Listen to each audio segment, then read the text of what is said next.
Hi guys, welcome to my channel, Watch Autumn Keto. My name is Autumn and I've been on the keto diet since September of 2017. Over the past year and a half, I have lost around 80 pounds with keto, and so I just wanted to make this video today to give you 4 of my tips and tricks for starting and or staying on the keto diet. Tip number 1 is do your research. I feel like a lot of people just jump into the keto diet, and if you don't really take some time to look into it, you just think, oh, butter, bacon, eggs, boom, that's it.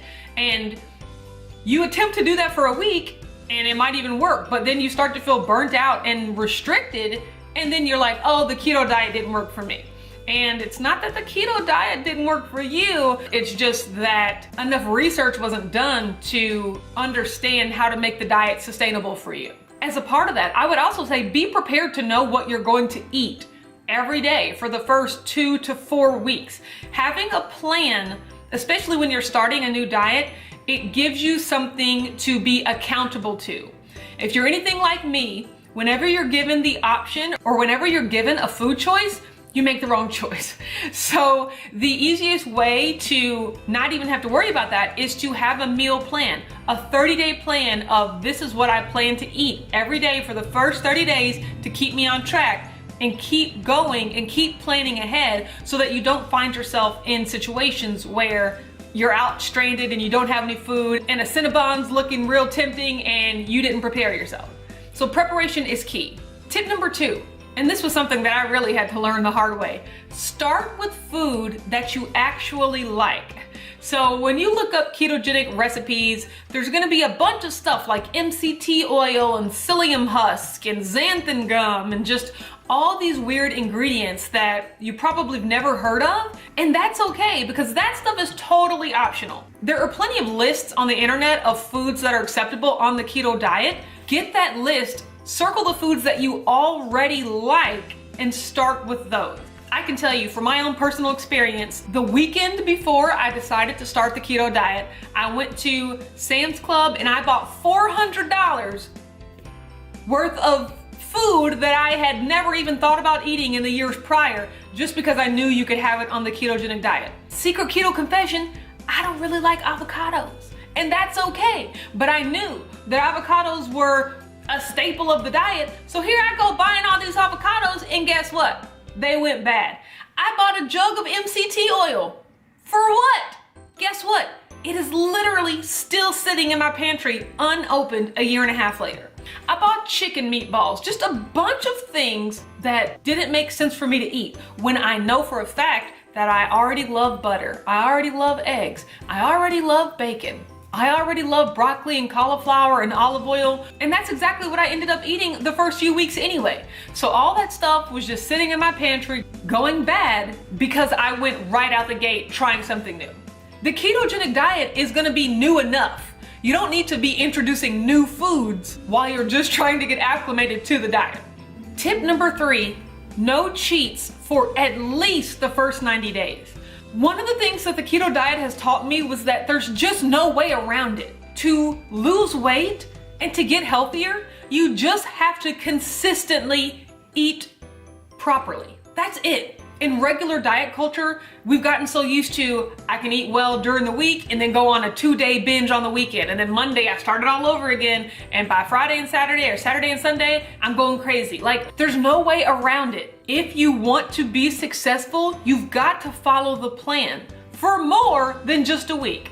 You're never gonna be successful if you don't have 2 key things: discipline, consistency. That's all it takes to be successful at anything. So when you're thinking about that in terms of your diet, be disciplined. Just eat the food that's part of your food plan consistently for at least 90 days. And my thought process is, if after 90 days you want a cheat meal or a cheat day or something, I'm personally okay with those. That is something that you're gonna have to reconcile when you do your research and figure out what kind of keto diet you wanna do. And if you can go longer than 90 days, if you can just go on the diet and not cheat ever, more power to you. That's even better. That is optimal, best case scenario. But if in order to make the diet sustainable, you do need a cheat meal or a cheat day, I am a huge proponent of those. I have participated in many a cheat day and I'm still successful on the diet because more times than not, I'm eating on plan. And so I know so many people that will start the diet and maybe the first week they lose 8 pounds and the next week they lose 6 pounds. And then the third week, maybe they lose 1 pound. And then the fourth week, maybe they don't lose any weight. And by the fourth week, it's like, oh no, the diet has stopped working for me. Let me quit. And that is not the case. Your body needs time to adjust, and it's gonna take longer than 4 weeks. For me personally, the first month I was on keto, I lost 8 pounds. The second month I was on keto, I lost 8 pounds. The third month I was on keto, I lost 15 pounds. And if I would have looked at 8 pounds and thought, oh, that's not enough, this diet, I'm not losing quickly enough, this diet's not working for me, I might have given up and not really pushed through to that threshold that really made me realize that, oh wow, keto works if you stick with it and if you're truly disciplined. And I'm really proud of myself because I was one of those 5 on, 2 off type people my entire dieting life, but I made a plan. That's why it's important to make a plan. And I wrote down everything I was gonna eat and I prepared it so that when Saturday came, when the first Saturday of the ketogenic diet came, I had to actually mentally trick myself and pretend I was still at work, because that's how we gauge when it's time to eat. It's okay, normally if it was 8:30, I'd be having a coffee, and then by 11:30, I'd be having lunch. And so I would gauge when I was supposed to eat on the weekend for when I normally ate at work during the week. And that first Saturday and Sunday that I made it through on plan, on the diet, like that was revolutionary for me because I had just never done it before. And that gives you the confidence to go right back into Monday. And you know, Monday through Friday's a breeze, we can do that. And then the next Saturday and Sunday, you already know that you've done it once before and you can do it again and you can keep doing it. And I did it for 90 days straight, and it shows you that you're not a slave to food. You're not a slave to your cravings. You can make a plan, you can stick to a plan, you can eat delicious food, and you cannot feel deprived. All right, and my last and final tip number 4, find a keto community. If that's on YouTube, on Instagram, on Facebook, with people you know in real life. That's one of the most surefire ways to remain accountable and really understand that you're not alone in your struggles.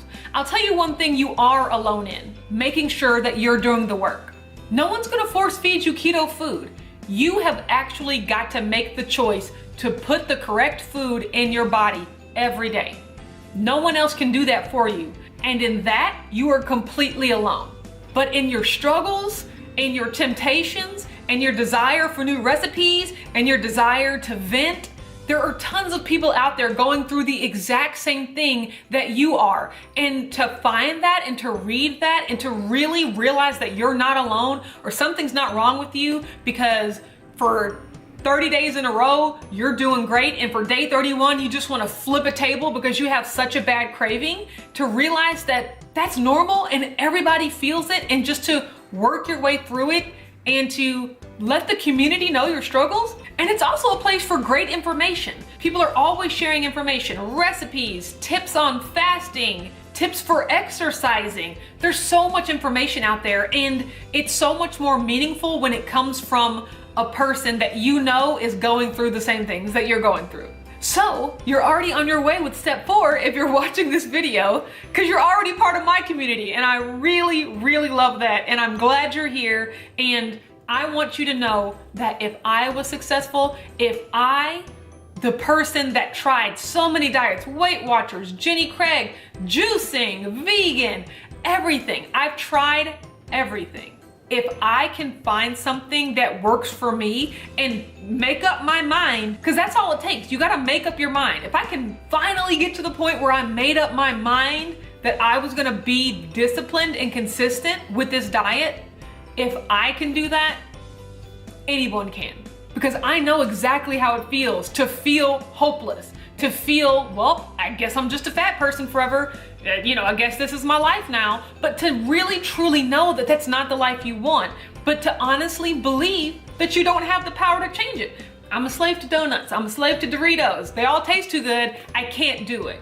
I'm here to tell you, you can do it. You can, but you have to make up your mind, and you have to be disciplined, and you have to put it into action. All right, that's enough of me rambling. Thank you so much for watching this video. I hope that these tips helped you if you're just wanting to start the diet, or if maybe you've done the diet for a little bit and you've fallen off. Hopefully you can start to re-implement some of these tips. That'll help you be successful this time around. Thank you so much for watching this video. If you like it, don't forget to give it a thumbs up and subscribe to my channel, Watch Autumn Keto. I make weekly meal preps, weekly what I eat Wednesdays, monthly weigh-ins, and monthly keto crate reviews. You can also find me on Instagram at Watch Autumn Keto. Thanks, and I'll talk to you later.